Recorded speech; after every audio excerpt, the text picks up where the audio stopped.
Hey everyone! In this video, I'll show you how to convert your Base44 web app into a native mobile app. Just follow these steps so you can turn your web app into an Android or iOS app easily. First, open Base44 in your browser and log into your account. Create your web app as usual by adding pages, buttons, and links until everything looks and functions the way you want. Once you're done, click Preview or Publish to make sure your app runs properly in the browser. Next, click Share. Then go to the address bar at the top and copy the full link of your published Base44 app. This link is important because it will be used to create the native app version. Now open a new tab and go to App My Web. On the home page, click the plus icon. Paste your Base44 app link into the field that asks for your website URL. Then enter your app name and tap Continue. The platform will load a preview of your app.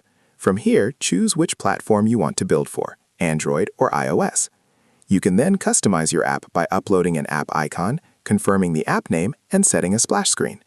Once everything is ready, click the Build or Generate button. Wait a few moments while the system converts your web app into a native app package.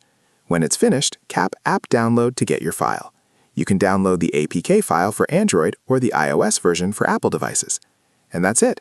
Once you follow these steps, you'll be able to convert your Base44 web app into a native app anytime.